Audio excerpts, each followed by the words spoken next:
Soy Pedro Leal, de Mater Spei, y todo lo que vais a ver a continuación procede de un amor intenso al Papa y a la Iglesia, en un esfuerzo por proporcionar datos y testimonios que puedan servir para llegar a conocer lo que realmente sucedió en Garabandal.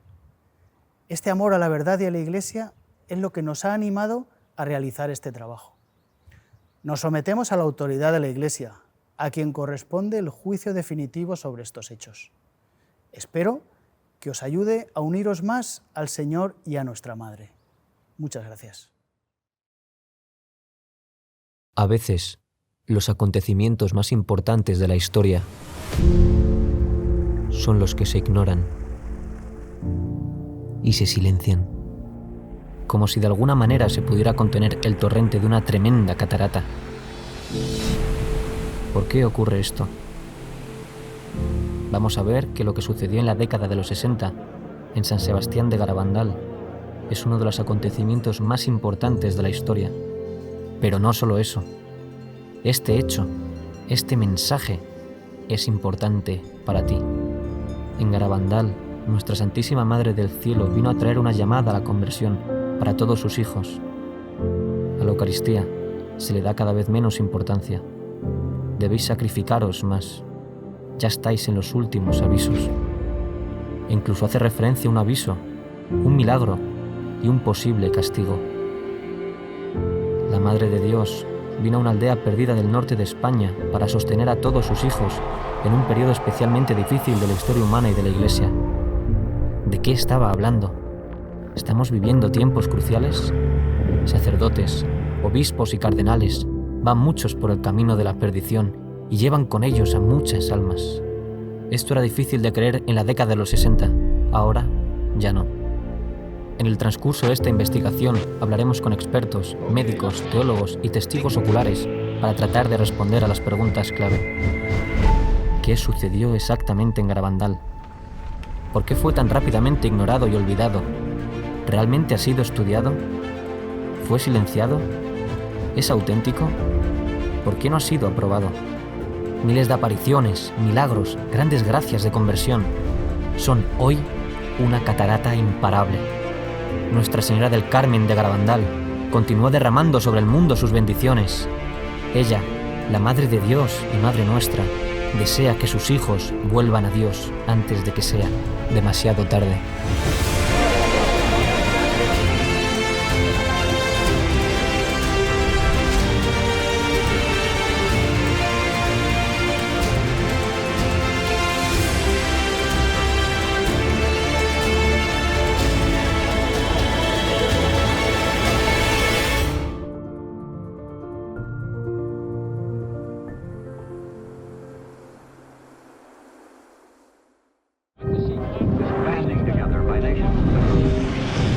Soy el padre José Luis Saavedra, soy doctor en Teología por la especialidad de Historia en la Universidad de Navarra. Bueno, soy Jorge Fernández Díaz, soy ingeniero industrial, inspector de trabajo, pero toda mi vida, durante 40 años hasta ahora, ininterrumpidos, pues he estado en la vida pública. Yo me llamo Ángel María Rojas. Entré hace más de 62 años en la Compañía de Jesús.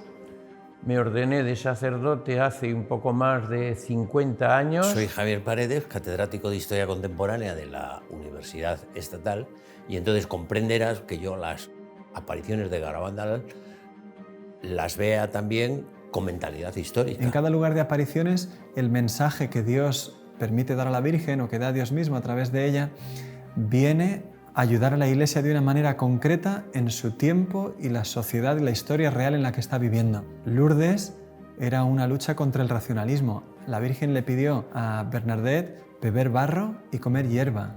La gente estaba escandalizada cuando vio eso y hoy 5 o 6 millones de personas visitan Lourdes cada año. Fátima, la lucha contra el comunismo, el daño que iba a hacer una ideología que se convirtió en un totalitarismo que acabó con millones de personas. En Garabandal, el mensaje es todavía más fuerte. Bueno, creo que el momento en el que la Virgen viene aquí, a San Sebastián de Garabandal, es un momento, desde mi punto de vista, muy especial. Eso en la historia de la Iglesia, claramente. Garabandal coincidió en sus años con los mismos años del Concilio Vaticano II. Garabandal empezó en el 61, terminó en el 65, el concilio empezó un poquito después y terminó el mismo año. El Concilio Vaticano II, años 62, 65, y la Virgen, mientras tanto, está aquí apareciendo y diciendo unos mensajes. Uno entiende ahora, pues, con mucha más profundidad, el porqué de en ese momento histórico. Durante el siglo XIX triunfa una idea que venía arrastrándose desde siglos, concretamente desde la ruptura de la cristiandad desde Lutero, que era la introducción del concepto de autonomía del hombre. El hombre es un ser autónomo que se puede dar a sí mismo sus propias leyes. Eso mismo ocurre al final del XIX y principios del XX dentro de la Iglesia. De hecho, Juan Pablo II, en una de sus encíclicas más importantes, se llama Veritatis Splendor, en los números 4 y 5 habla de una crisis enorme introducida dentro de la Iglesia, donde los mismos seminarios y facultades de teología se han apartado de la doctrina de la Iglesia. Y en los 10 años siguientes al concilio, 17.000 sacerdotes se secularizaron y 25.000 religiosos y religiosas abandonaron la vida consagrada. Y lo vemos concretamente en la crisis de las vocaciones. Normalmente hasta el año 1964 se mantenían en un nivel de 8.100, 200 seminaristas mayores en España.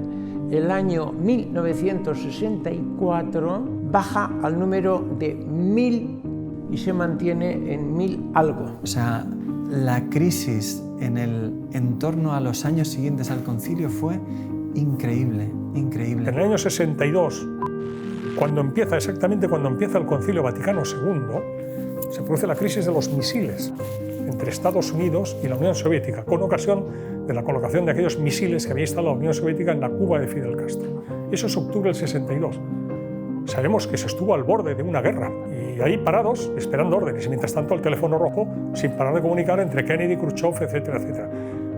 Han sido momentos de una extraordinaria gravedad en lo que hace referencia a la posibilidad de que estallara un conflicto nuclear, absolutamente. Vamos a ponernos en 1961, los que conozcan Garabandal, que echen la vista atrás lo que era Garabandal, el pueblo San Sebastián de Garabandal, a donde no se podía subir en coche, con unas niñas que eran prácticamente analfabetas, que muchas de las cosas que les decía la Virgen no las entendían. ¿Por qué la Virgen les dice a unas niñas unas cosas que no entienden, pero que sí que las transmiten? Porque Garabandal es una aparición para todos nosotros.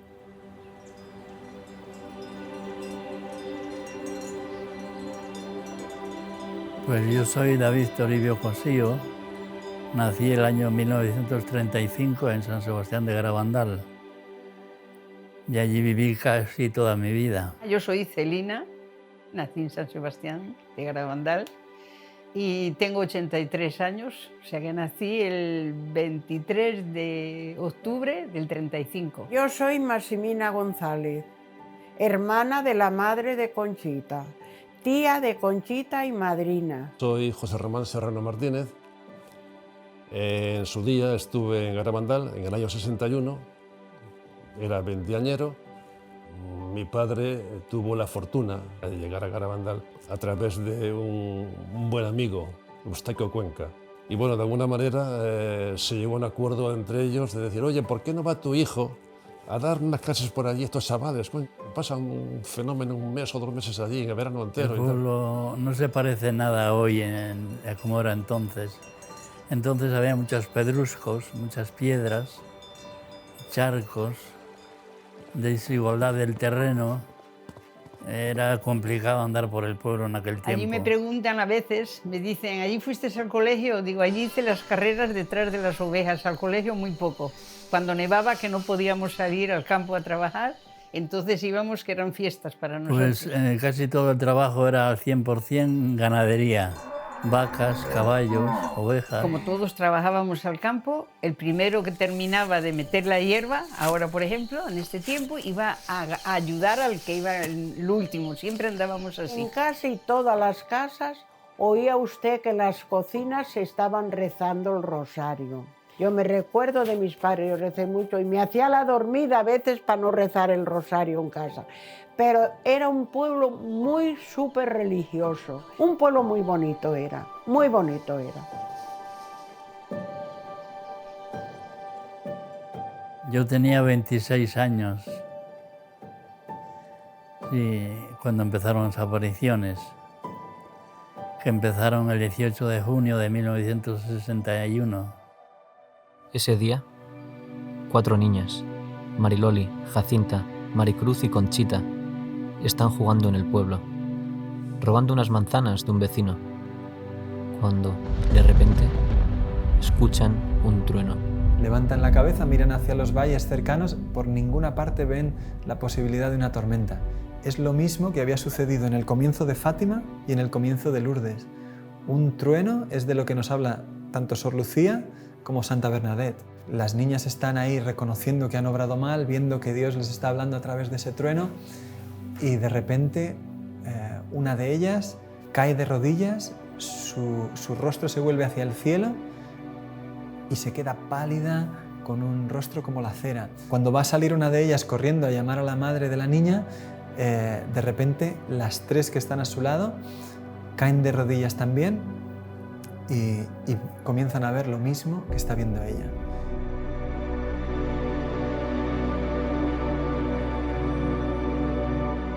Es un ángel y sin decirles nada les llena como de asombro. De hecho, cuando salen del éxtasis, desconcertadas y como en silencio, deciden ir corriendo a la iglesia. Cuando van bajando, una niña les dice: ¿pero dónde venís así? Ya responden: es que hemos visto al ángel. Ellas se van corriendo y llaman a la maestra.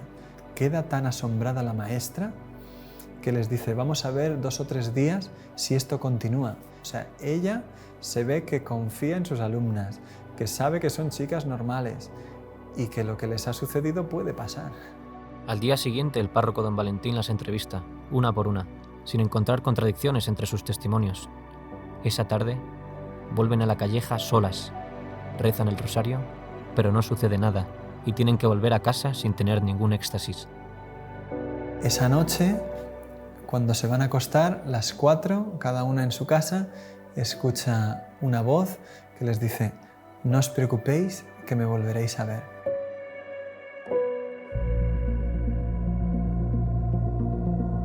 Los primeros días fueron la cosa más maravillosa del mundo. Y primero yo decía: ¿qué está pasando? ¿Qué está pasando? Claro, ya me entró la curiosidad de verlas. Rezaban el rosario y al terminar el rosario era cuando tenían el éxtasis y se quedaban rígidas. No las podíamos mover del sitio, ni un dedo, ni mover un dedo, ni nada. Pues venía gente que no creía en las apariciones y le hacían daño a las niñas. Las pinchaban, le metían unos focos por los ojos, porque no pestañearon nunca. Las niñas nunca pestañearon, siempre miraban al cielo con los ojos abiertos. Entonces las madres vinieron donde nosotros llorando por el amor de Dios, cuidar de nuestras niñas que las están maltratando. Entonces a partir de ahí, nosotros los mozos, que éramos unos 20, pues las cuidábamos, andábamos con ellas y fue maravilloso porque nos enterábamos prácticamente de todo.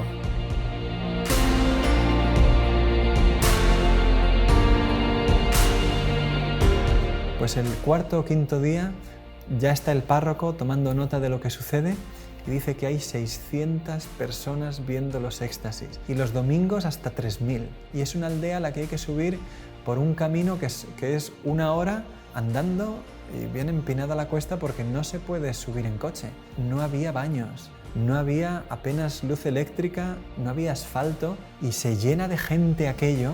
El mero hecho de que haya tanta gente allí ya te está diciendo de qué es lo que estaban viendo. El 1 de julio, el ángel les anuncia una visita muy especial que tendrá lugar al día siguiente. Ese día, 2 de julio de 1961, ven a la Santísima Virgen como Nuestra Señora del Carmen.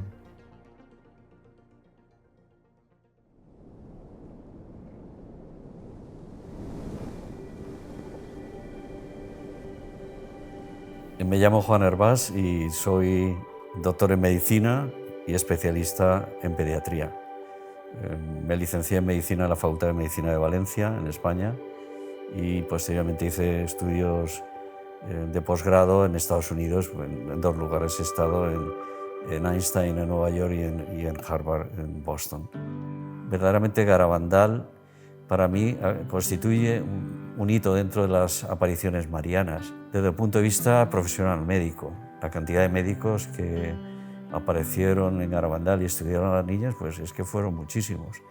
Pero antes quizá empezaríamos diciendo algo sobre los protagonistas. Los protagonistas de Garabandal son 4 niñas de 11 y 12 años que vivían en esta zona aislada del norte de España, en la zona montañosa, y que por ese aislamiento tenían una edad que probablemente era inferior, quizá tuvieran 8 o 9 años de edad psicológica. Tuvieron, se dice que entre 2.000 y 3.000 apariciones, acompañadas con éxtasis muy prolongados, de incluso 6 y 7 horas de duración. Todo esto, unido a fenómenos extraordinarios visibles, hizo que vinieran muchísimos médicos y también, ya digo, pues teólogos. Por eso, en el cuadro que se llama La Calleja, pusieron maderas por arriba y por abajo para que no entraran a tocarlas. Intentaron moverlas muchos. Yo personalmente intenté elevarlas, cogerlas, las asilas y levantarlas estando en éxtasis, y bueno, imposible. Salían de la iglesia en éxtasis y tenían que subir a la calleja, debajo de los pinos. Entonces los mozos teníamos que ir uno por un lado, otro por otro, y unos delante y otros detrás. Era una sensación rara. Corriendo, y de vez en cuando, pues, pegaban un giro, porque por la calleja de no sé qué, por la calleja de no sé cuál, hasta que en algún momento empezaban a correr de tal manera que levantaban los brazos en cruz y parecía que en lugar de correr volaban a una velocidad tremenda. Nosotros no éramos capaces de seguirlas. O sea, a esa velocidad había un momento en que de vez en cuando pegaban un frenazo en seco. Y nosotros, en lugar de frenar, lo que hacíamos era salir todos disparados porque no podíamos frenar en seco. Y luego, con los brazos en cruz, cogían carrería otra vez hacia atrás, a la misma velocidad que corrían y volaban hacia adelante. Y luego eso se trasladó ya, y en lugar de hacerlo en el pueblo nada más, corrían monte arriba. Y de noche corrían monte arriba, todos con luces, con linternucas, como pudiéramos y tal. Y por aquellos andurriales, pues te pegabas unos porrazos tremendos, te caías 20.000 veces. Ellas nada. Por ahí subían a los pinos, bajaban, daban un recorrido por todos los lados y al final acababan en casa. Y claro, en esas correrías, pues mucha gente se dejaba los zapatos o lo que fuera. Y bueno, tanto es así que en algún momento, en casa de Conchita, Conchita dijo a Serafín, a su hermano: oye, que me dice la señora que ha perdido el zapato no sé qué, vete a tal sitio que ahí está. ¿Qué dices? De noche y tal. Que sí, que vete, no sé qué, mira, pegando a la cuadra de no sé quién, ahí arriba, antes de llegar a los pinos tal, ahí está. Y Serafín, el bueno de hombre, pues corría y hacía lo que decía su hermana, y bajaba con el zapato. Las niñas entraban en trance, que es un estado alterado de conciencia con abolición sensorial. El fenómeno se iniciaba con una hiperextensión del cuello, muy brusca. Caían de rodillas cuando estaban juntas al mismo tiempo, pero la caída era absolutamente imposible. Y son unas piedras tremendas que, bueno, que al caer de rodillas, se oían los porrazos, y sin embargo, al levantarse, miraba las rodillas y estaban intactas, y no tenían ni moratones, ni ninguna rojez, nada de nada. Perdían la sensibilidad táctil y la dolorosa, de forma que se les podía pinchar y quemar. Estando de rodillas allí, las metían agujas, esas de coser sacos de aquella época, que tenían la punta, digamos, curvada para coser sacos, y allí que sin ningún problema les pinchaban. Pero que ellas no sentían absolutamente nada.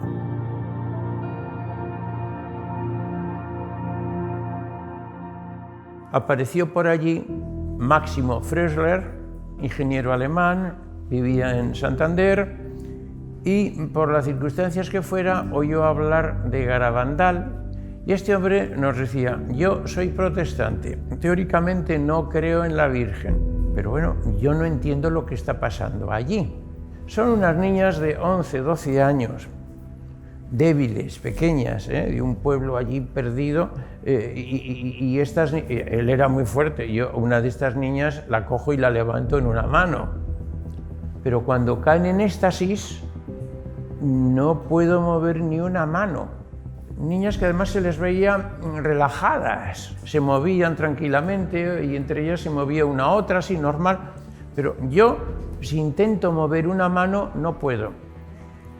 El prior de la Trapa, un hombre fortachón con el que he coincidido yo allí, entre él y yo, intentar en éxtasis levantar o mover un brazo de una niña, no hemos podido. Entre él y yo no es que no podemos levantar, sino no movemos un músculo. Pero además notamos que la niña no hace esfuerzo, está relajada. No lo entiendo. Por ejemplo, un señor de Madrid, un muchacho de Madrid, joven, no, de Barcelona, pues se arrimó a Simón, el padre de Jacinta, y le dice: Simón, yo no creo en estas apariciones. Bueno, yo no creo en estas apariciones ni creo nada. Ando muy mal espiritualmente. Y le dice Simón a este joven: mire usted, la niña de la izquierda es mi niña. Yo le doy permiso para que vaya usted allá y la toque, la levante o haga lo que quiera. Yo soy su padre y le doy permiso. Fue este mozo de Jacinta, se pone a levantarla y no pudo. Y volvió y le dice: Simón, no he podido levantarla. Eso me parecía a mí, dice él. Termina la aparición y le dice Simón a Jacinta: Jacinta, este señor te quiso levantar cuando estabas hablando con la Virgen. ¿Quieres ponerte de rodillas para que te levante ahora? Se pone la niña de rodillas, lo al mozo y la levantó. Ahora creo en Garabandal, ahora creo en Dios. Ay, gracias a Dios. Ahora creo en todo. No, es que es impresionante. Es que sería incontable, decir, todo lo que ha sucedido en Garabandal desde estos primeros días es absolutamente desconcertante. Levitaciones, devoluciones de esos objetos religiosos besados. La niña tenía a lo mejor 100, 200 objetos, cuenta Pepe Díez, que se les hacía como una bola todo delante de lo que ella tenía, de medallas, rosarios, y cogía de uno en uno como fácilmente y lo devolvía a la persona que fuera sin preocuparse. Una señora le dio las medallas, la suya, la de su marido, la de su hijo y la de su nuera. La Virgen besa cada una de estas medallas y la niña no le devuelve a la señora las 4. Sin haberlos visto, le pone a cada uno la suya y sin equivocarse a las 4 medallas que la señora le había dado.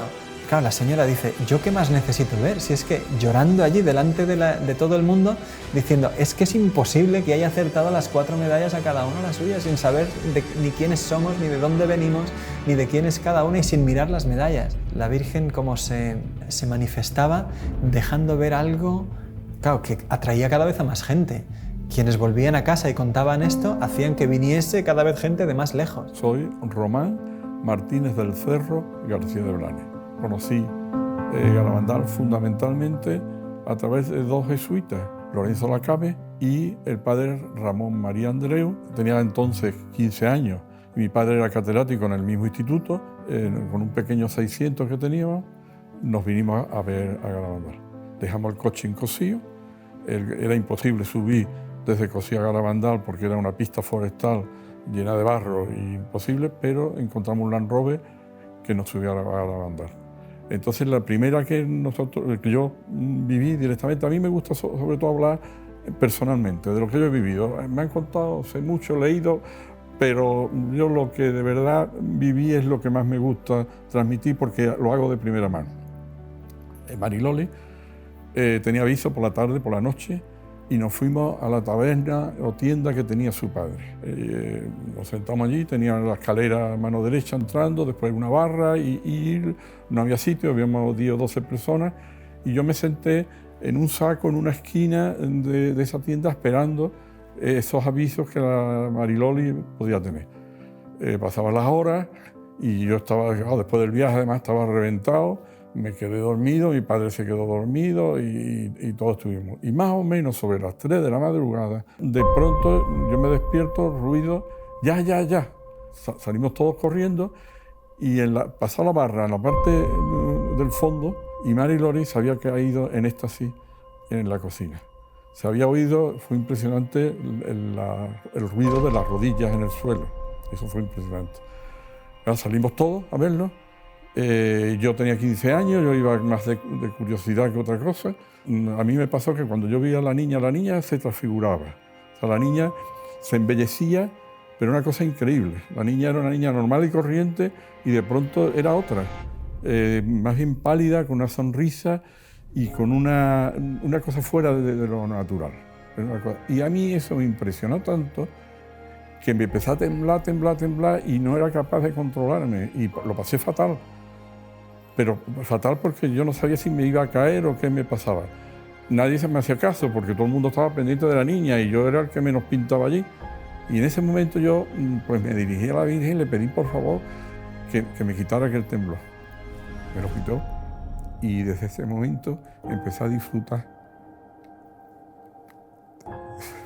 Perdón. Eso me pasó.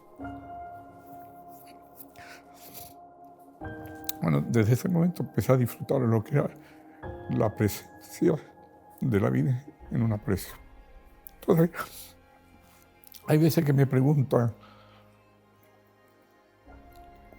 ¿cuándo de verdad pensó que la Virgen estaba presente allí? Desde ese momento. Hay 2 momentos del Evangelio que a mí me recuerdan mucho aquello. La transfiguración en el Monte Tabor, la sensación de que Virgen está aquí, la sentimos todos. Y la otra, la alegría de, por ejemplo, la visita de la Virgen a su prima Santa Isabel. Esa alegría y ese bienestar fueron en todas las apariciones. Y sobre todo desde ese momento. Desafortunadamente, no todos estaban a favor. Especiales dificultades tuvieron muchos intelectuales. Así sucedió al llegar a la aldea la llamada Primera Comisión Episcopal. Solo subieron 3 veces en todo el primer año de apariciones. Pero el día que la Virgen se apareció por primera vez, todos estaban en el pueblo. Su instructor, el padre Francisco Driozola, con 2 sacerdotes y 2 médicos, el doctor Piñal y el doctor Morales. La comisión comentó con alguna de las personas que había por allí, que había venido con ellos, que aquello se iba a terminar ese mismo día. Pero no se estudiaron los hechos extraordinarios que ahí estaba pasando. De hecho, el doctor Morales nunca más subió a la aldea. Él mismo lo cuenta en una conferencia que dio años después. Solo estuve en la aldea en una ocasión. Y sin embargo, de mis informes negativos vino la condena para Garabandal. La comisión, de hecho, no volvió a subir hasta finales de julio y subió por la noche para intentar llevarse a las niñas a escondidas y que todo aquello se terminase. Las familias se negaron, excepto la de Conchita. Se llevaron a Conchita, estuvo 8 días en Santander y la terapia que le dan a Conchita es llevarla a la playa, llevarla a la feria y mantenerla ocupada para que no piense en las apariciones. Y yo fui con su madre a Santander, a casa de este sacerdote, a buscar a Conchita. Yo vi, Conchita le mandaban que si no lo negaba, a ella la llevarían a un manicomio y a los padres a la cárcel. Entonces ella, hartándose de amenazarla, ella dijo, bueno, pues lo mío no será verdad, pero lo de las otras al mejor sí. Muy bien, Conchita, la palmearon porque ya lo había negado. El día siguiente de que Conchita volvió de Santander, se reunieron los teólogos y médicos de la comisión con las personas en el pueblo que quisieran interesarse sobre las apariciones. Y allí acudieron médicos y sacerdotes que estaban estudiándolas por su cuenta. Hubo una reunión grande delante de la puerta de la iglesia que la cuenta el mismo doctor Ortiz, un pediatra de Santander que pasó más de 50 días estudiando los éxtasis. Tú figúrate, si un médico a una persona normal nos ve en 15 minutos, lo que supone que un pediatra de Santander recorra 90 kilómetros para estar 52 días estudiando los éxtasis un día tras otro y permanecer en la aldea. La cantidad de información que este hombre tenía sobre las apariciones es enorme. Y el doctor Ortiz, delante del papel que le muestran los teólogos y médicos de la comisión, dice, mira, la niña ha negado todo, esto se acabó. Dice, pero ¿cómo me explicas con esa firma lo que yo he probado científicamente, que ha sido una levitación? Es que he pasado mi brazo por debajo de la niña, ¿sabes? Vamos, o sea, es que es una prueba de lo más sencillo, ¿no? Explícame eso, ¿cómo lo ha hecho? No, eso ha sido epilepsia. Dice, bueno, pues pega unos botes bastante poderosos la niña, ¿no? Es que todo aquello se había firmado bajo una presión enorme sobre una niña de 12 años que apenas había salido de su aldea en toda su vida. No entendemos que haya en ello mala intención. Sin embargo, sí que es muy difícil entender bien lo que sucedió en Garabandal si uno no acude a todas las fuentes documentales que tenemos hoy. Hubo cosas en las que algunas personas tienen una responsabilidad seria y que poner eso a la luz de la verdad pues requiere volver a tomar en serio unos hechos que no han sido estudiados objetivamente quizás nunca. A pesar de las contradicciones, los sucesos continúan, y el 2 de julio, en secreto, la Virgen había dado a las niñas un mensaje que el 18 de octubre ellas deberían hacer público. Cuando la fecha se acerca, los peregrinos comienzan a acercarse a la aldea, miles de personas, está abarrotado como nunca. Y sin embargo, los peregrinos para llegar ahí tienen que atravesar una jornada que es de lluvia, granizo, incluso por la tarde llegó a nevar. Sí. Me acuerdo del día lluvioso, porque en mi casa había gente y traían unos zapatos muy bonitos y entonces, como estaban muy mojadas, entraron en mi cocina y los metieron al horno a secarlos. Y estábamos hablando y se nos olvidaron los zapatos y entonces se le quemaron los zapatos, eran marquesas o no sé qué eran. Sí. Se leyó en los pinos, lloviendo, llovía a mares. La Virgen pidió que las niñas se lo entregaran al párroco delante de la iglesia y allí lo leyeran ellas. Y después, en los pinos, volviese a ser leído el mensaje por el párroco, don Valentín Marichalar. Sin embargo, la comisión presionó al sacerdote para que hiciera algo diferente. El mensaje no fue publicado delante de la iglesia. Tampoco lo leyó el párroco.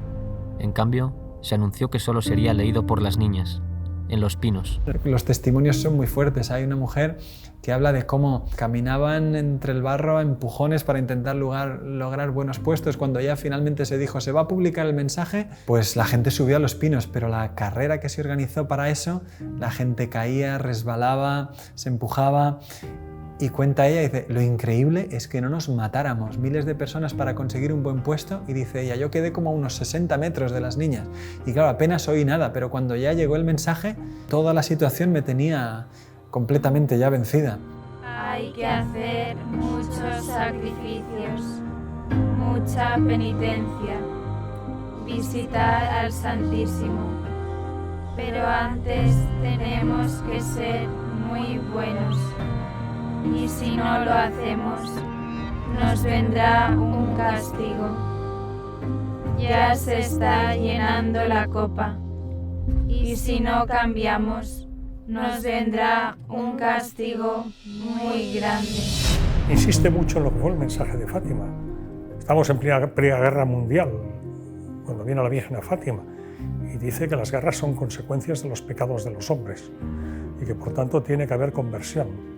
Bueno, en Garabandal lo mismo. El primer mensaje que dice que el cáliz se está llenando de los pecados, de las ofensas a Dios que se están cometiendo, ¿no? Y que si no nos arrepentimos, si no pedimos perdón, si no nos sacrificamos, si no rezamos, pues que vendrá un castigo. Vendrá un castigo, ya anuncia el castigo. El mensaje hablaba efectivamente de un castigo.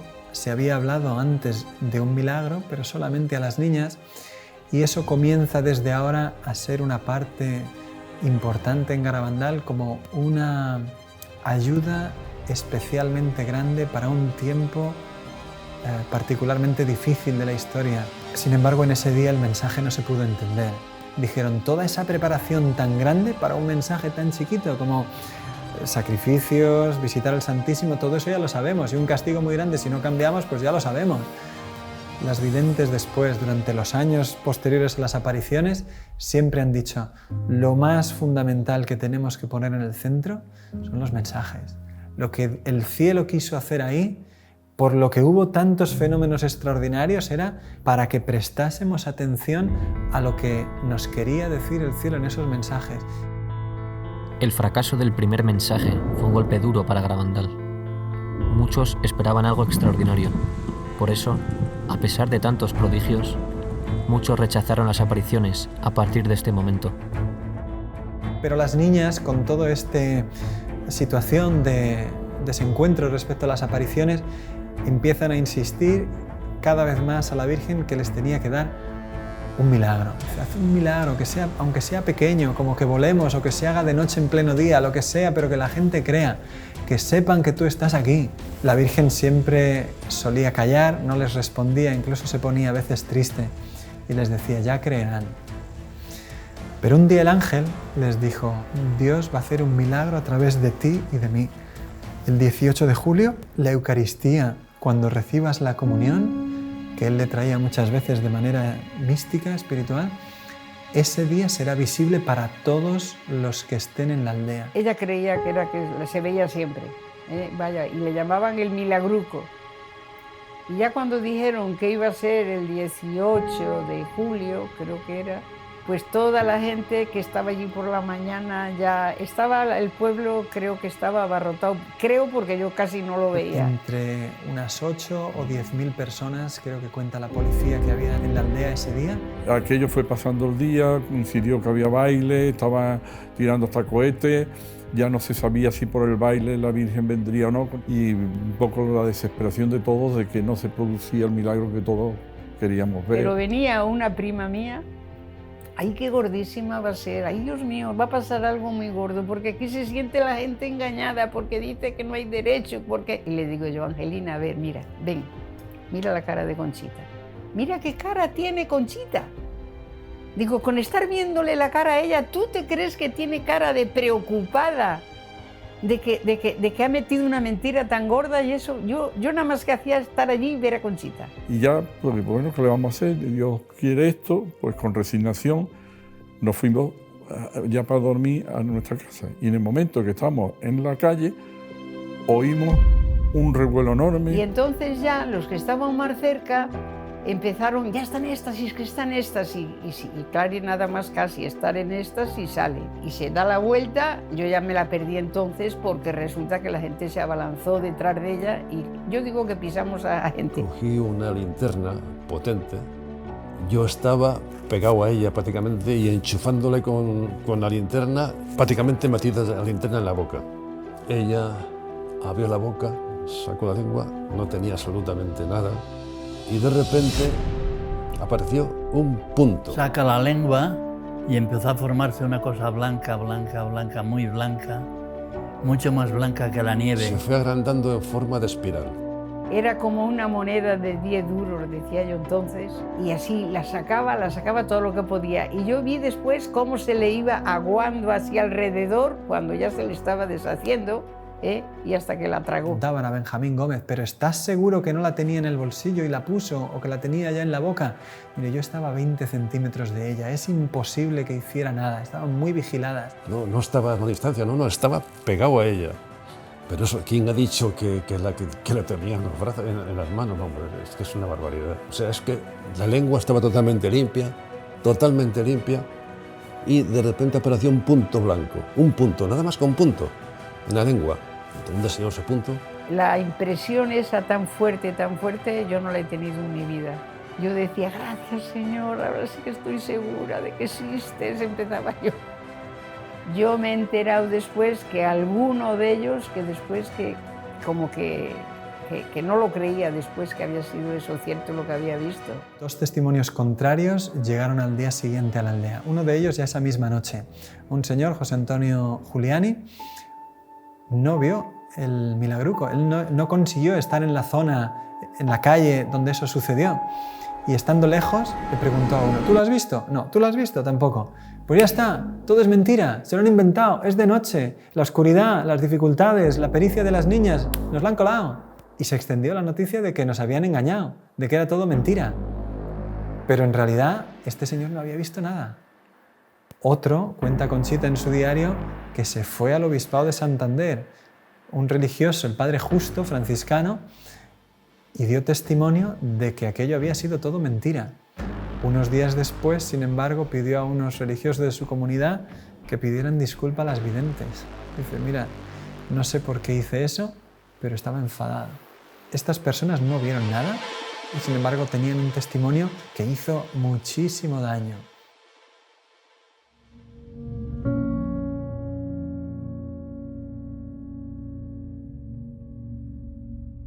A partir del mes de septiembre de 1962 comienzan a hablar ya con claridad de un aviso, de un milagro y de un castigo. El aviso, según Garabandal, será un fenómeno mundial, una gracia de Dios para cada uno de nosotros. Yo creo que es una manifestación de la misericordia de Dios. Si uno se pone a pensar, el mejor favor que Dios nos puede hacer en este mundo es ver el estado de nuestra alma y a dónde iríamos, ¿no es cierto?, si nos muriésemos. La gracia del aviso será como si se detuviese el tiempo y todo el mundo pudiese ver su alma por un instante tal cual la ve Dios. Todo el bien que hemos hecho, todo el bien que hemos dejado de hacer y todo el mal que hemos hecho. Para que de esa manera tengamos un impulso de conversión. La misma Conchita dijo, lloraremos de lo que Dios nos ama después del aviso. Loli sí que sabía la fecha del aviso. Y dijo que el aviso vendrá en un momento en que España y el mundo lo necesiten. Y habló de una iglesia que parecerá desaparecida. Hablaron mucho del comunismo. España estará muy mal. Yo le dije, ¿peor que cómo está ahora? Y dice, sí, peor. Sí, todos sabrán que viene de Dios y algunos intentarán negarlo. Eso se va a intentar desnaturalizar. Bueno, pues el Señor vuelve hacia nosotros. ¿Cómo? Con el milagro. Para que creamos que efectivamente eso ha sido como tú lo has vivido, lo has sentido o crees que puede haber sido, y no como te están intentando decir algunos. El pequeño milagro de la comunión visible está en contraste con el gran milagro que empezó a anunciar ahora, a partir del otoño del 62, en el que decía que sería un milagro enorme, muy grande, mayor que el milagro solar de Fátima. ¿Y ese milagro para qué vendría? Lo preguntó a Jesús el año siguiente, en una locución el Señor le respondió, Señor, ¿es para convertir a mucha gente? No, Conchita, es para convertir al mundo entero. El milagro es tan fuerte, es tan impresionante, que sin una gracia especial te mata, como lo mató al padre Andreu, de felicidad, pero te mata. Yo digo que hay dos personas que han visto el milagro. Una fue el padre Luis María Andreu. A él le llaman el quinto vidente de Garabandal. De repente, mientras las niñas están en el éxtasis, él aparece en el campo de la visión y la gente que estaba en los pinos durante el éxtasis escuchó el grito de él que repitió 4 veces una palabra, milagro. Pero esa noche volvía en jeep con sus compañeros de peregrinación y contaba qué buena es la Virgen, cuánto nos ama, qué madre tenemos en el cielo. Hoy es el día más feliz de mi vida. Se quedó dormido y nunca despertó. Era un sacerdote de poco más de 30 años, joven, sano. Todo el mundo quedó perplejo porque había fallecido de repente, el día que había visto el milagro de Garabandal. Y hay otra persona que ha visto el milagro, San Pío de Pietrelcina. Y el padre Pellegrino, que la había aceptado poco antes de morir, dice, yo he sido el último hijo espiritual aceptado por el padre Pío en vida. Le dijo que había visto el padre Pío, había visto el milagro antes de morir. Lo que sí sabemos es que el padre Pío dijo que el velo que iba a cubrir su rostro 3 días después de su muerte, que se lo entregaran a Conchita. Este milagro, los testigos de aquellos que vivan el milagro, más esa señal que es muy importante, Garabandal se va a transformar en un lugar de peregrinación mundial. Y ahí es donde vamos a entender esto que dijo la Virgen cuando dijo, el milagro de Garabandal viene para convertir al mundo entero.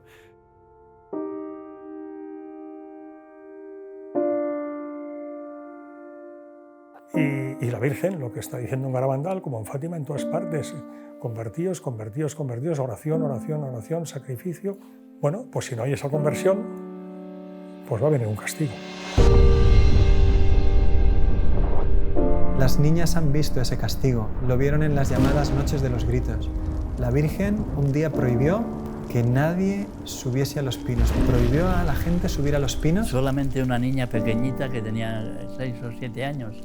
Pero la gente subió al final de las casas y de allí las oíamos. Y unos gritos, ¡ay, Virgen Santísima! ¡Ay, Madre! A los niños no, a los niños no. Yo esa noche pensé que era el fin del mundo, lo tenía totalmente creído. Entonces, porque ellas gritaban y decían que no venga, llévanos junto a ti. Hablaban mucho de la confesión, que se confiesen todos primero, que no venga, que se confiesen todos primero. El miedo que tenían las niñas ahí arriba, viendo todo lo que vieron, se transmitía a nosotros. Con oírlas aquella noche, solamente con oírlas. Todo apunta que fue la revelación del castigo y de las circunstancias en las que tendría lugar el aviso, que parece que es una situación de gran persecución para la Iglesia y de grandes dificultades para el mundo. Las niñas le preguntaron, ¿y cómo se llamará eso? Y la Virgen dijo que se llamaría comunismo.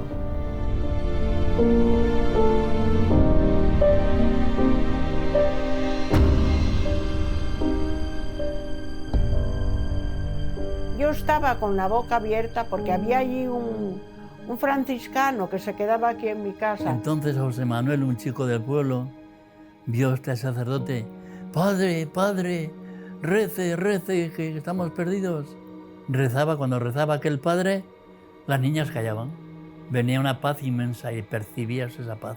Pero el padre se cansaba de rezar y volvían otra vez.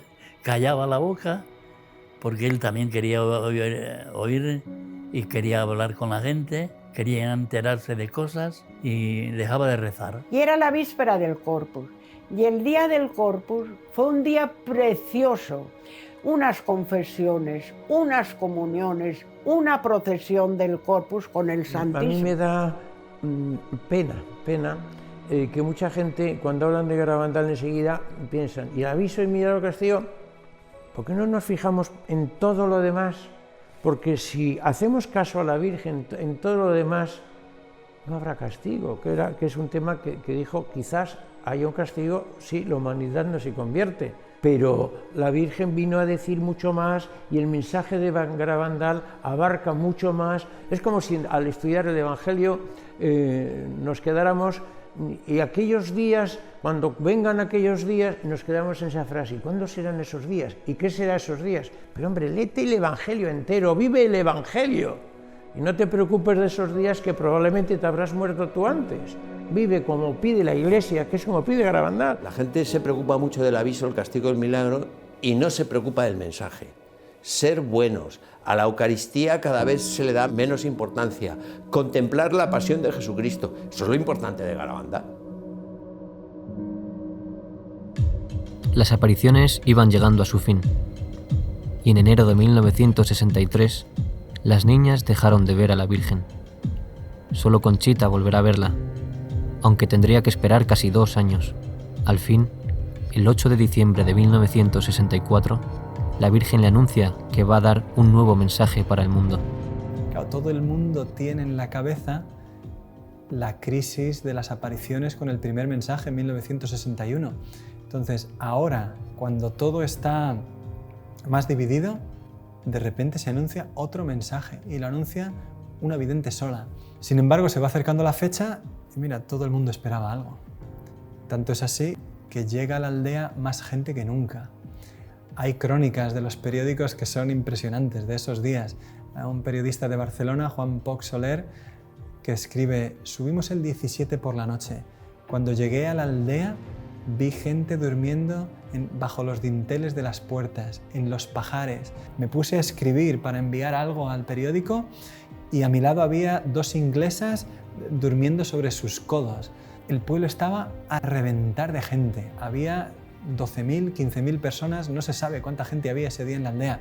Cuando fue pasando la tarde, no llegaba, el éxtasis no llegaba, y en un momento la niña avisó a la gente que el éxtasis sería en el cuadro. La gente intentó buscar el mejor puesto cerca del lugar del éxtasis. Es impresionante, duró unos 12 minutos y en él se escucha a la niña decir algunas palabras, se la ve reír, se la ve llorar. Curiosamente, el mensaje de la Virgen no lo dio ella. Unos meses después la Virgen le dijo: ¿sabes por qué no vine yo el 18 de junio a darte el mensaje? Porque me daba pena decirte aquellas cosas, pero necesitabais saberlas para vuestro bien y si las cumplís para gloria de Dios. Como no se ha cumplido y no se ha hecho conocer al mundo mi mensaje del 18 de octubre, os diré que este es el último. Antes la copa se estaba llenando, ahora está rebosando. Los sacerdotes, obispos y cardenales van muchos por el camino de la perdición, y con ellos llevan a muchas más almas. A la Eucaristía cada vez se le da menos importancia. Debéis evitar la ira de Dios sobre vosotros con vuestros esfuerzos. Si le pedís perdón con vuestras almas sinceras, Él os perdonará. Yo, vuestra madre, por intercesión del ángel San Miguel, os quiero decir que os enmendéis. Ya estáis en los últimos avisos. Os quiero mucho y no quiero vuestra condenación. Pedidnos sinceramente y nosotros os lo daremos. Debéis sacrificaros más. Pensad en la pasión de Jesús. Vamos a ver, yo comprendo que España, que unas niñas analfabetas digan muchos cardenales, obispos y sacerdotes van por el camino de la perdición y llevan tras sí a muchas almas. Van por el camino de la perdición y con ellos arrastran a muchas almas, sí, lo recuerdo. Obispos, que no dijo cardenales, porque era la palabra muy dura. En público, por no decir, porque es una palabra muy dura. Sacerdotes, obispos y cardenales van por el camino de la perdición y con ellos arrastran a muchas almas. Sí, lo vi. Nos pareció muy fuerte. Y también a las niñas. Las niñas lloraron muchísimo, no querían decirlo. Y las madres no querían decirlo. Ay, Dios mío, pero ¿cómo vamos a decir esto? Si los curas son santos, ay, Dios mío, ay. Pero la Virgen les obligó a decirlo. Ten en cuenta que estamos hablando del año 61, 62, 65. La guerra española terminó en el 39. En la guerra española murieron miles de sacerdotes por defender su fe, sacerdotes y obispos. Entonces, a la altura que uno tenía un sacerdote, era de un santo que no podía uno dudar lo más mínimo, ni nadie dudaba de la santidad del sacerdote. Ahí se ve muy bien también la autenticidad de las apariciones. Si la Virgen no les hubiera empujado, no lo habrían dicho nunca las niñas ni sus madres por todo el oro del mundo. La Virgen les mandó, sí, es necesario que lo digáis. Desgraciadamente, con el paso del tiempo y en la actualidad, hemos podido comprobar con dolor que era cierto que muchos cardenales, que muchos obispos, que muchos sacerdotes fueran por el camino de la perdición. Los ejemplos son muy dolorosos.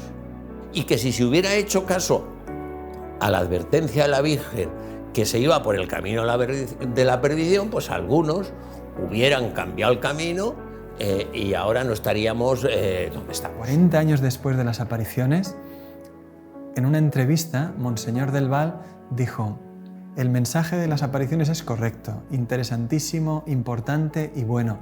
Lo que no puedo entender es que dijera que muchos sacerdotes, obispos y cardenales van por el camino de la perdición. Pero en la actualidad hemos visto y hemos conocido lo que sucedió desde los años 60 de una manera que nos ha desconcertado a todos. Los escándalos que han sucedido dentro de la Iglesia, la Virgen los estaba anunciando ya en Garabandal para que nosotros pudiéramos estar preparados, vivirlos de otra manera y no perder la fe en medio de una Iglesia que estaba viviendo mal. La Virgen había dicho, no habéis dado a conocer y no habéis vivido el mensaje. La Eucaristía. Garabandal es una aparición especialmente eucarística. El mensaje de las apariciones, desde el primer mensaje, las comuniones místicas, el milagruco, el segundo mensaje, ponen en el centro de la llamada de la Virgen a la Eucaristía. La Virgen no le está diciendo a 4 niñas en Garabandal, a la Eucaristía cada vez se le da menos importancia, sino nos está diciendo a cada uno de nosotros, oye tú, ¿qué importancia le estás dando a la Eucaristía?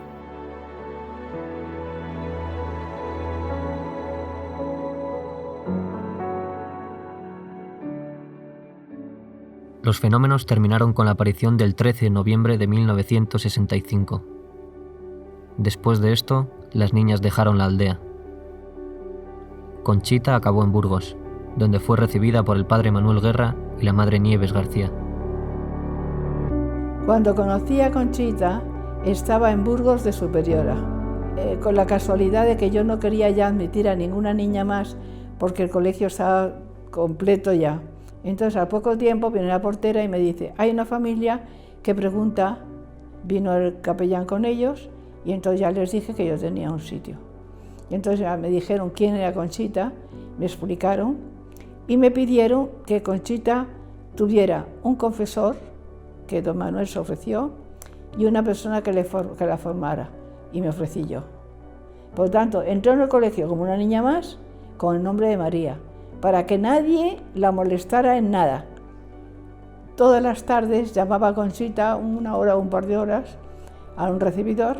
Todo lo que ella me dijo, la conversación, fue grabada inmediatamente cada vez que hablaba con ella, inmediatamente para no cambiar ni una sola palabra.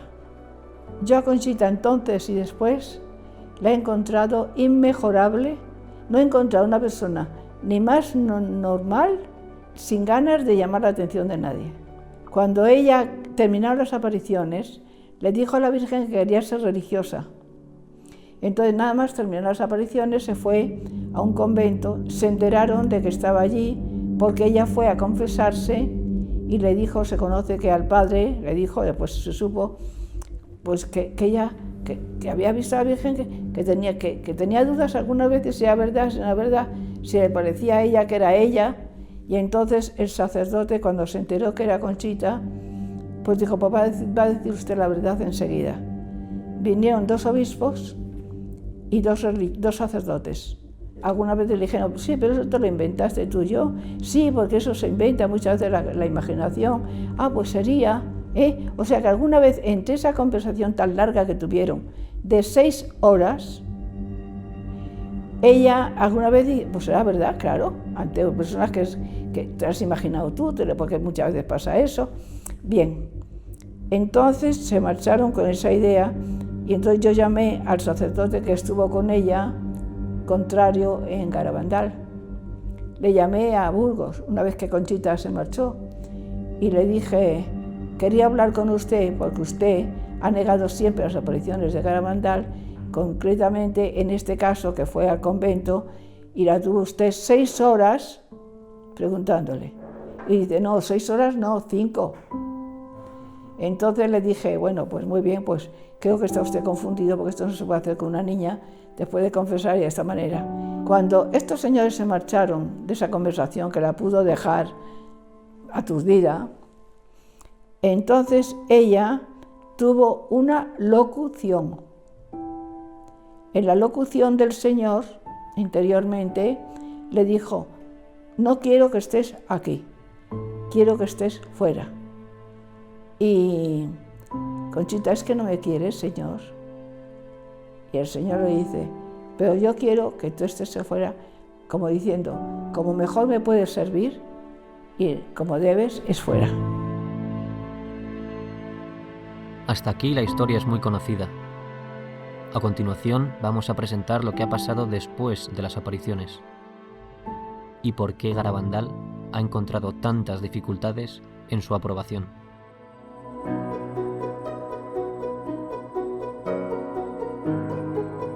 En 1962, Monseñor Beitia rechazó las apariciones.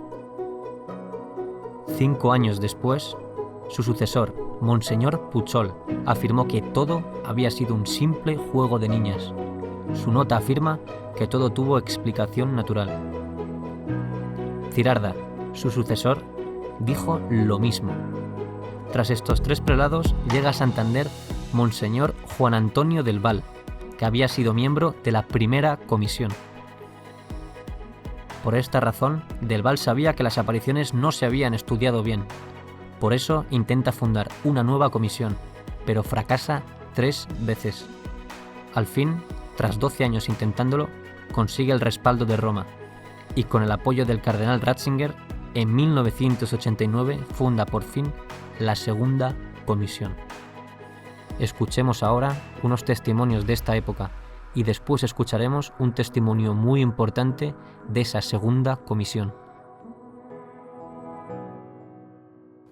After the death of Padre Pio, the Holy See increases its interest in the events in the... I'm Ed Kelly. I was born and raised in Seattle of elderly Irish-American Catholic parents.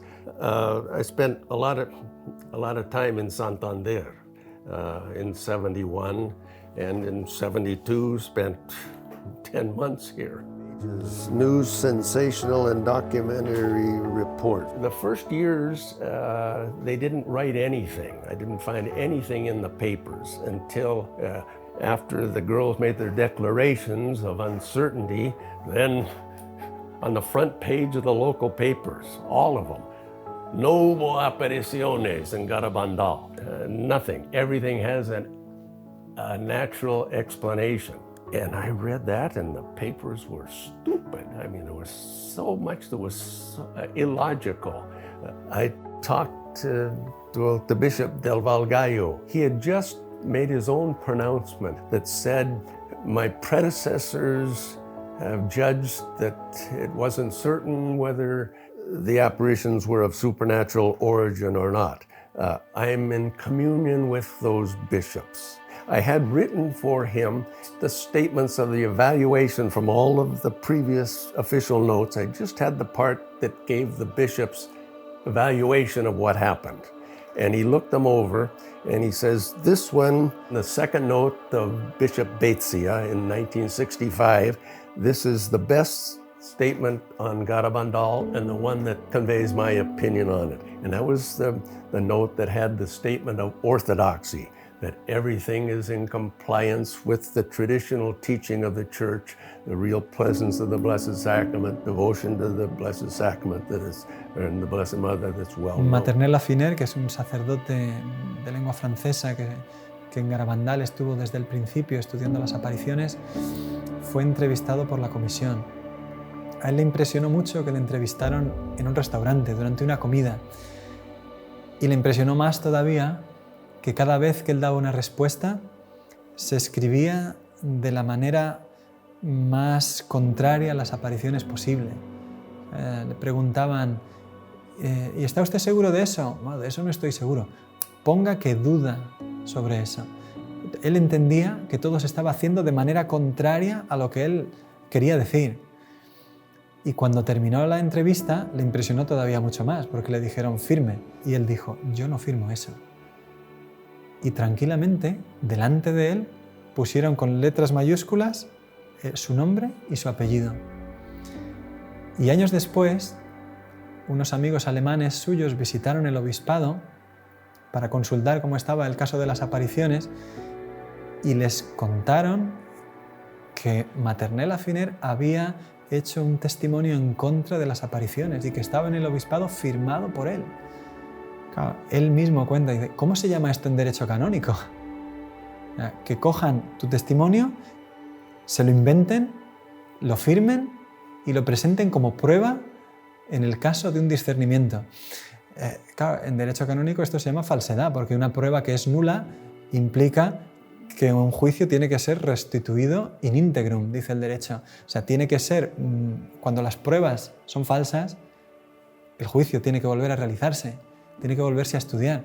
Y eso es lo que veían una y otra vez las personas que estudiaban objetivamente las apariciones. Se encontraban con que una y otra vez todo se interpretaba de la manera más negativa posible y que cada vez que intentaba moverse algo a favor de las apariciones se volvía a tomar una distancia infinita.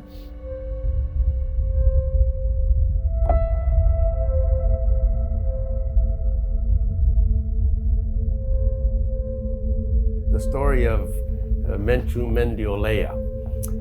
Interesting. Menchu Mendiolea, the daughter of a well-known businessman who had a religious goods store. His daughter, Menchu, when she was 16, I believe, she told the story of her first sickness, a type of leukemia, and was in for tests at the main hospital, Valdecilla in Santander, and after doing everything possible, the doctors decided, no, we can't do anything more for her, better for her to go home and be with her and die in the company of her family and friends, which she did. And they would pray for her. Well, someone came with a crucifix that had supposedly been kissed by the Blessed Virgin at Garabandal. And I think most people know that the girls reported that the Blessed Virgin told them, through articles kissed by me, my Son, our Lord Jesus Christ, will work prodigies and miracles. Crucifix, she venerated the crucifix, cured. Well, I guess by that time I had heard that someone from the Chancery went to Mr. Mendiolea and told him, please don't mention Garabandal with the cure of your daughter. It is not proper to connect apparitions which are false with a cure like this. So I went to talk to Mr. Mendiolea. And we talked. I says, is it true that someone came from the diocese to tell you not to mention it? Yes. Well. Desde la misma comisión que estudiaba las apariciones, no solo no se estudia la curación de Menchu, sino que incluso se silencia el hecho de la misma curación y se requiere a la familia que no hablen de ello en ninguna parte.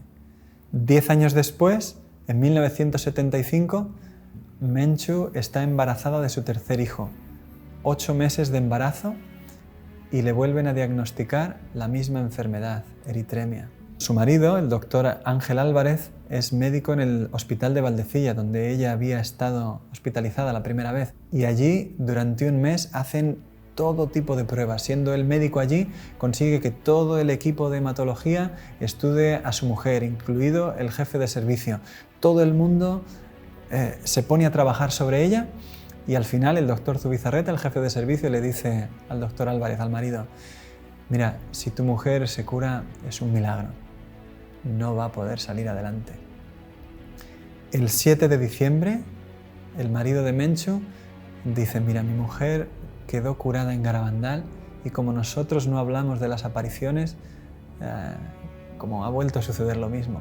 Coge el coche y se va con su cuñado a Los Pinos. Está nevando, sube, reza el rosario allí, su cuñado no sabe lo que están haciendo, dice, mira, Menchu ya no tiene solución, acéptalo.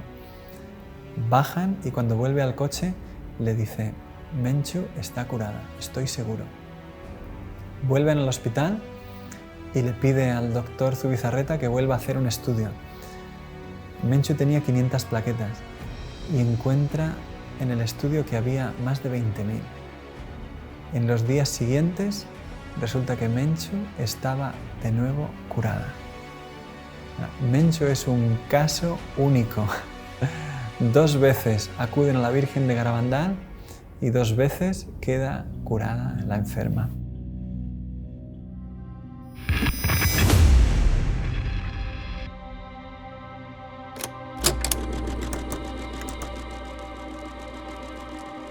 Creo que no tenía todavía 20 años cuando un teólogo, un escritor, hizo un comentario que le escuché sobre Garabandal. Dijo, yo entiendo muy bien que la primera comisión fue un fracaso, que aquello lo ha reconocido el mismo obispo que formó parte de ella y su médico principal. Entiendo que las negaciones de las niñas ante Monseñor Puchol se realizaron bajo presión, Las niñas negaron las apariciones bajo una presión que hoy es indiscutible. Pero ha habido una segunda comisión. Y la segunda comisión ha resuelto el caso de Garabandal. Claro, cuando yo le escuché a este teólogo decir eso, yo no tenía argumentos para responder. De hecho, no hemos sabido prácticamente nada hasta el año pasado. De repente, después de estrenarse Garabandal, solo Dios lo sabe, un día abro el email y me encuentro con un mensaje donde me escribe un señor que no conozco de nada, diciéndome el contacto de un miembro de la segunda comisión.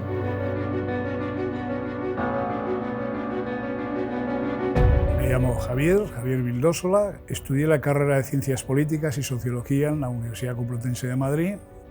Después hice un doctorado en Antropología Social y hace 30 años pues a mí me invitaron a participar en un estudio, trabajo de campo, en San Sebastián de Garabandal. Ni siquiera había oído hablar de ello. Y concretamente fue un antiguo profesor mío de la propia facultad, que se llamaba don Jesús María Vázquez, era padre dominico, y bueno, pues nos mandaron para allí. Ahora no me explicaron para qué íbamos exactamente. Lo cual me resultaba bastante inconcebible, inverosímil, desde el momento en que uno de los aspectos que se enseñan en métodos y técnicas de investigación es la delimitación del campo de estudio. Resulta que aquí no había nada de nada. ¿Vais a ir aquí? ¿A qué? A pasar un cuestionario. Nunca entendí eso. Nunca lo entendí a no ser que pensara mal, en el sentido de que yo tenía dudas sobre la intencionalidad de dichos cuestionarios que nunca, jamás, en todos sus contenidos, se refirieron a los acontecimientos acaecidos allí y, en cambio, se preocupaban muchísimo de si había habido especulación económica, desarrollo urbanístico, etcétera, etcétera. Cuando llegué no sabía nada. Por la noche no dormía, me dedicaba a leer a toda velocidad, porque quería saber, pero bueno, ¿aquí qué ha pasado? ¿Qué es lo que ha ocurrido aquí? Y realmente es cuando empecé a ver que aquello no era muy normal, o sea, aquello se salía de lo corriente. De los 5 o 6 solamente hubo otro señor, como yo, que era un profesor de psicología evolutiva de la Universidad de Valladolid, Fernando Lara, un señor de psicología infantil. Aquí no están las videntes, y sobre todo no están las videntes cuando tenían la edad en que tuvieron las visiones. Si añadimos además que este señor era declaradamente, porque él mismo me lo dijo, era ateo, yo todavía entendía menos. Alguien me gustaría que me lo explicase, porque sigo sin entenderlo al cabo de 30 años. ¿Qué fue la primera comisión? La primera comisión no ha existido jamás. Luego, la segunda comisión, que es a la que se supone que yo pertenezco, tampoco existió jamás. A nosotros no se nos dijo, esto es una comisión. Se nos dijo que alguien del obispado, no se nos dijo quién exactamente, era quien había proporcionado el encargo, había dado el encargo y había proporcionado unos fondos para que fuéramos allí a pasar unos cuestionarios. Allí hubo varias personas que se supone que eran miembros de dicha comisión, eso sí, 2 veces comieron muy bien en Carmona. Yo fui a una de ellas y decidí que ya a las siguientes no iba. Cuando Vildósola se encuentra en Madrid con que todos los miembros de la comisión, sin haber hecho un estudio serio de las apariciones, se ponen de acuerdo en decir que la conclusión es que todo es una especulación urbanística, él dimite. Él dice, esto no se sostiene desde un punto de vista científico, aquí no hemos estudiado las apariciones. ¿Cómo vamos a dar la conclusión de lo que han sido? Yo dije ya al final, digo, bueno, yo no estoy de acuerdo en nada de esto que estoy escuchando. Aquí hemos ido a otra cosa. Es cuando a mí se me dijo que yo no era experto en... Yo soy antropólogo y sí, los sistemas de creencias son de mi competencia por este tema, ¿no? Y entonces es cuando yo dije que iba a presentar, si se presentaba unas conclusiones como aquellas, elaboradas por unas personas, de las cuales solamente uno, Fernando Lara, había estado presente todos aquellos días, y otras 3 o 4 personas habían ido a comer a Carmona en 2 ocasiones, y eso sí, un día subieron a pasar los cuestionarios, esas personas no estaban en condiciones de decir nada. Es que yo sigo sin entender a qué fuimos. Por eso digo que si no hubo primera comisión, porque aquella primera comisión no fue seria, es que no ha habido tampoco segunda comisión. Yo me quedaba diciendo, ¿pero qué estudio se ha hecho? ¿Qué es lo que sabemos de Garabandal? ¿Y cómo puede ser que un teólogo serio de hoy día te diga, Garabandal está estudiado porque ha habido una segunda comisión? Solamente sabiendo esto es cuando entiendes lo que Ratzinger dice cuando recibe el informe de 26 de abril de 1991. Efectivamente, en Roma el trabajo de la segunda comisión fue estudiado en la congregación presidida por el cardenal Ratzinger. El futuro papa respondió en 1992 con una carta fundamental para la historia de las apariciones. En ella afirma que Roma examinó atentamente todos los informes de la comisión. Esto muestra su interés por el caso. En segundo lugar, Ratzinger afirmaba que Roma había decidido no intervenir, aunque podría hacerlo. Así, de momento, el caso debía quedar abierto. En fin, Ratzinger sugería al obispo afirmar non constat, que significa incerteza. Roma no encontraba argumentos suficientes para realizar un juicio definitivo. El caso debía quedar abierto. Desde 1992, todos los obispos y administradores apostólicos de Santander han repetido el non constat de Ratzinger. Ante el difícil proceso de las apariciones, detenido por tantas dificultades, por el momento no se encontró una solución mejor. Desde entonces, las apariciones quedaban abiertas al sentido de fe de los fieles. Por eso, la actitud de ellos puede ser fundamental de cara a un juicio favorable de la Iglesia. A más de 50 años del final de las apariciones, Garabandal todavía espera respuesta. Y que tenemos derecho a saber qué es lo que ha sucedido ahí. Después de más de 50 años, Garabandal sigue esperando respuesta. Sigue siendo un mensaje importantísimo para nosotros, para ti. Porque hoy, nuestra Madre sigue derramando sus bendiciones en Garabandal.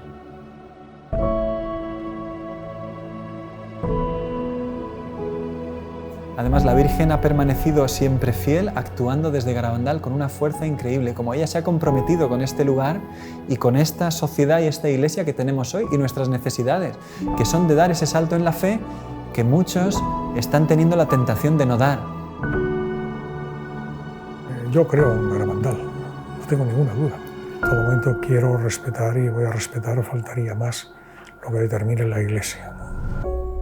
Pero yo rogaría que la Iglesia, la jerarquía, pues que diera facilidades para que puedan venir cuantos más fieles mejor. Y en unos momentos tan difíciles como los que vivimos, pues yo creo que en lugar de cerrar, lo que hay que hacer es abrir las manos con misericordia para que puedan ser debidamente atendidos contra más hijos de la Iglesia quieran acercarse a Dios en un lugar que algo debe tener cuanta tanta gente atrae, como es Garabandal. Y se compromete a través de milagros, curaciones y sanaciones interiores que siguen produciéndose hasta hoy. Es que sería incontable lo que hay que decir sobre las apariciones. Es que ha habido tanta gente que sigue llorando al escuchar el mensaje de Garabandal, tantos agradecimientos cuando se ha publicado Garabandal, solo Dios lo sabe, tanta gente que está esperando que Garabandal sea promovido como una ayuda increíble para la fe de tantos cristianos que lo único que quieren es creer en Dios y que nuestra Madre la Iglesia nos ayude a saltar hacia adelante en un mundo que no tiene fe y que nos necesita valientes. Yo quiero que el mundo se salve porque así lo percibimos en Garabandal, que la Virgen vino para que todos los seres humanos se salvaran. A las almas les falta sentir la maternidad divina en cada alma. Y eso es lo importante que se siente aquí en Garabandal. Una de las cosas que a mí me gustaría es que se hiciera una comisión médica para el estudio de las apariciones de Garabandal y de los fenómenos asociados, fundamentalmente las curaciones relacionadas con Garabandal, de personas que dicen haber tenido una curación relacionada con Garabandal. Creo que es una obligación para todos el volver a abrir el caso de Garabandal. So much happened there that it'll never be compiled in one area. So many people have experienced different things there, different graces, cures, conversions. Todos vamos hacia un encuentro personal con Jesús, todos vamos hacia una intervención de Dios en nuestra alma, particularmente con nombre y apellido cada uno, pero también en el mundo, para cambiar las cosas y el rumbo por donde están ahora, de la cual tú puedes tener mucha esperanza de que muchas cosas van a cambiar para bien. Garabandal no se ha cerrado, Garabandal no ha terminado, yo diría Garabandal está vivo. ¿Cuánto está queriendo hacer el cielo a través de que se deje conocer el mensaje de la Virgen hoy? Porque esas son historias de hoy. Y si nosotros le dejamos, pues el cielo se vuelca. Y te das cuenta de que el grifo de las gracias en Garabandal jamás se ha cerrado. Y que la Virgen es como una madre auténtica que está a nuestro lado, derramando sobre la tierra una catarata imparable de gracias porque nos ama. Garabandal hoy es una catarata imparable.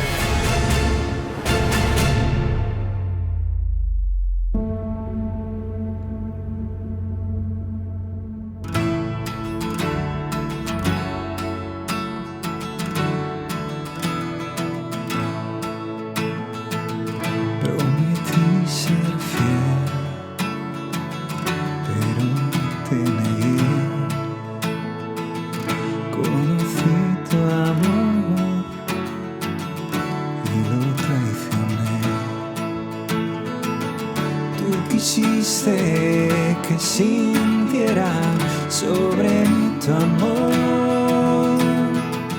Cuando llegue a ti, llegaré a mi hogar. Y en la noche dudé y tuve miedo, me aparté de ti. No te vayas, no nos dejes, Madre, tú nunca abandonarás a tus hijos que te aguardan, a tus pies, Madre, en Garabandal. Soy tan feliz de tu mano, todo es nuevo por tu amor. Y en Garabandal tu presencia desbordó mi corazón.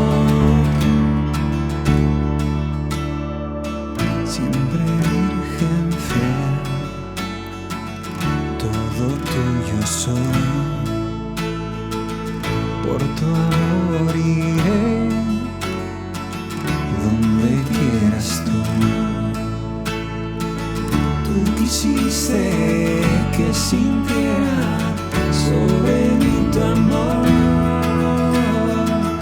Cuando llegue a ti, llegaré a mi hogar.